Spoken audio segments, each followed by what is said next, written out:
Well, let's go to the last clip with him. This one's about 5 minutes long, and he talks about his now legendary barbed wire match with Eddie Gilbert. And there's some callers who are really funny in this clip. So I can't wait to play this one because this is one of the ones I enjoyed the most when I was listening to these shows. And let's go to it right now. Do I have time to go into the story behind the barbed wire? Briefly, yeah. Well, I know there's a long story behind it, Fredo. So I would not have signed for the barbed wire if I didn't think there were distinct advantages to doing it. Being cut by the wire, yes, on one hand, it's a terrible thing. On the other hand, it makes you feel good afterwards. Do you know what I mean? Yeah. It's a good kind of pain. So as far as cutting Eddie Gilbert, yeah, I enjoyed that too. I would not suggest that if you have a friend in school that you would like to get even with, that you could settle it inside barbed wire. But it's only the second time I've had it in my career. Unfortunately, I was at a family funeral. I mean, it's sad to say, and one of my little cousins was running around with the pictures of that and proudly displaying it to all the Cactus Jack relatives. I was making a mad dash trying to hide the damn thing. He was proud of it. He loved his big cousin, Jack, then. Wow, maybe he'll get a Cactus Jack doll soon. Okay, thanks for your call, Fritos from New Jersey. Let's go to Cactus Joel from Brooklyn. Yeah, hi, Cactus. How you doing? Cactus, what are you doing? Nothing much. Let me tell you, I just have one question. Yeah. I'm surprised Sting could hip toss you, because you really don't have a hip left, do you? Anyway, that's all I was wondering. You're doing great. Thank you. That was a good one. Bye-bye. Thanks. Dave from Forest Hills, you're next. Hey, Cactus, why are you wasting your time with Sting? Why don't you go straight for Lex Luger? I think it would be a much better rivalry, and I think you can beat him for the world title.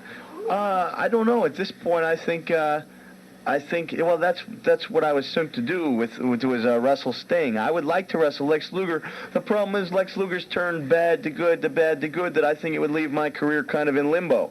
Right now, I want people to know that by attacking Sting, I'm sending a little message out, and that's Cactus Jack is an angry, dirty, scummy, mean, belligerent person, and that those are his good points. Do you understand? Somewhere down the line, yeah, I want people to be able to look at me and respect what I do and even admire it. So maybe a year down the road when I do fight a Lex Luger, I'll let them make up their own mind as to who's the good guy and who's the bad guy. I just want to give them the best match that I can, and right now I think I have the best matches with Sting. Okay, thanks for your call. Let's go quickly to Steve from Massapequa.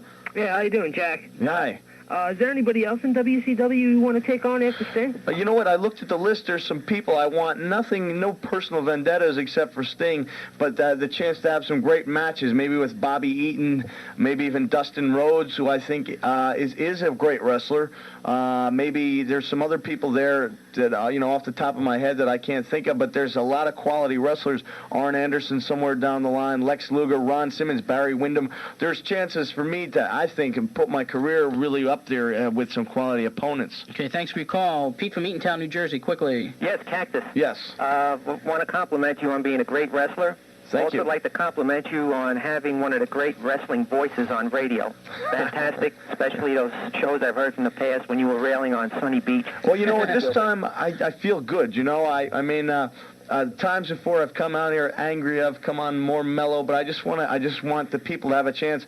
It's like I said, I've been on here a lot of times, and most of the time I've been on has been in the past year when I haven't had TV coverage, all right, and I had personal issues, but this time it seems like people have questions to ask me, and I'm not mad right now. The only thing, there's only one question I really have for Sting, and that is, I don't know if John knows or not, but they talk about my missing teeth, and I say, no, I'm only missing one tooth, because I have the other one on an earring that I hang, and so I always know it's there, which brings up the point that sure, Cactus Jack can hang his tooth on his ear, but where is Sting going to hang his liver?